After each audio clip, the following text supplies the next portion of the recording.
So, I've made a post on this before, but I don't remember if I uploaded here because I have so many videos.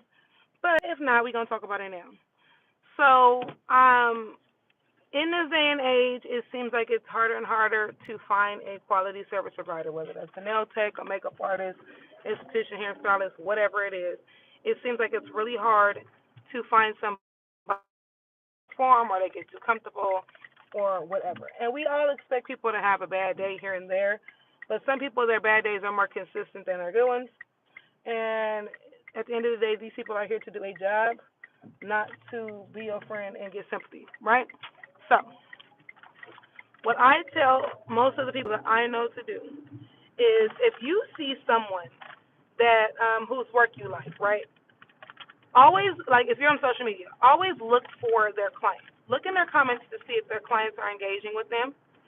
And then, or if you see, maybe it's a hairstylist you like. Some people tag their clients and they be like, oh, such and such was my muse for today or whatever. Go in those comments and look for their clients or look and see who's like commenting regularly and DM them.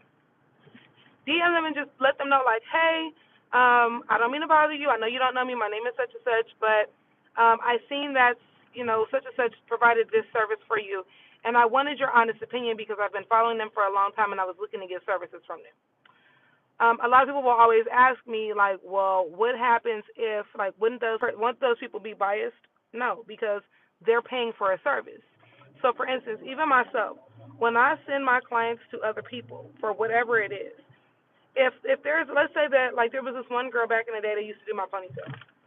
She did amazing work, but she was always late. No matter what time you got to her, she was late.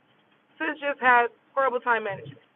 But I could guarantee that if you went to her, that what you wanted got done, and it got done in the way that you wanted it done. So when I would refer my clients, I would say, she does a really good job, but don't really plan to be started on time because the girl is always late. I had another girl that used to do my hair, same thing. She was one of them hood stylists, so she could do whip you up. You be fired. You didn't have to pay a whole lot of money for it, but the customer service was not there, and she was very much a mean girl.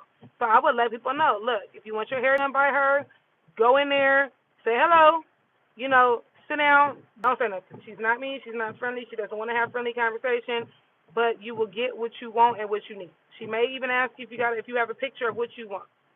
And I would do that, and when people would go to her, they come back and they'd be like, oh my God, I did exactly what you did, and I love my hair. Exactly. So don't be afraid to like reach out to people's clients because they'll tell you, you know what, oh yeah, we did have a little mishap today or whatever it is, but she fixed this, or I don't like that, she does like take a couple of smoke breaks and my hair is always cute. You have to pick and choose what you are willing to deal with, unfortunately. I'm not going to say gone are the days of just the stylists that are, the bee's knees because we're still around, but you're going to have to look for us. That's just the thing. A lot of the time, too, especially in the era of social media, you got these people that have tens of thousands or hundreds of thousands of followers, and, of course, they're the one that's being pushed out into the algorithm more, so that's who you see. Or you'll see their work, and you be like, damn, her work is bomb. I want her to do my hair. And then you start looking through reviews and she ain't the nicest, or she pick and choose what hair she wants to do right. Or now we have what I like to call aesthetic stylists. Aesthetic stylists are literally those hairstylists that only do a certain type of client. That client looks a certain way. That client is the client that shows up in makeup all the time. Or if y'all notice, there's these hairstylists and service providers now that will ask you like, oh, what's your Instagram? And they don't. What if you don't have an Instagram? It's because they want to vet what you look like. They want to see what you look like to make their page look aesthetically pleasing. Be aware of that. Be mindful of that. Also, making sure that, for instance, like I've seen certain posts where people will be like, oh, I went to this person and I was asking them what I need to bring, and they were like, oh, it's after the deposit is paid. What if I can't afford the supplies that you're asking me to bring? That's a red flag. Another red flag, and the girlies don't like it when I say it, but I'm going to say it anyway. When you are looking to book with somebody and the only form of payment that they take for a deposit is Cash App, Zelle, Apple Pay, Venmo, red flag. Why? Because these are what are considered customer-initiated transactions. And a lot of the time, especially like with Apple Pay, it's really hard to get your money back because it looks like a friend-to-friend transaction. Back in the day when Zelle used to be called Quick Pay, before they actually created Zelle for like business, same thing.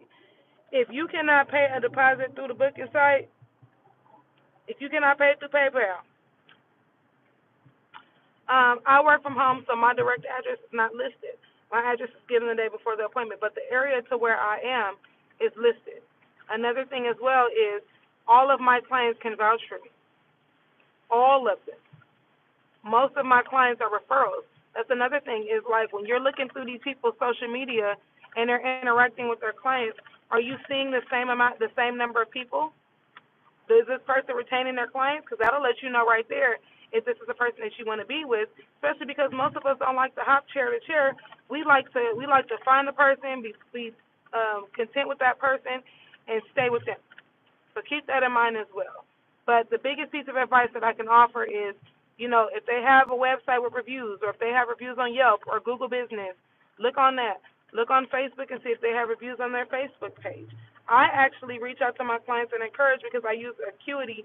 There's no reviews on Acuity, but my clients will put reviews on Facebook, or they'll respond back to my email and I'll post that. And a lot of them are jumping in, the comments, and they'll tell me like, "Oh, thank you so much. I love my hair." I will pin the comment.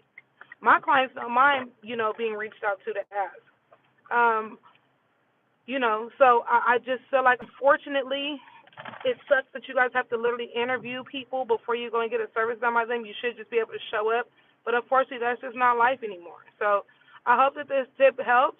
If it did, let me know. If you have any more questions, you guys know how to reach me. And I pray that you guys all have a beautiful Friday, Junior, and I will see you on the next video. Bye.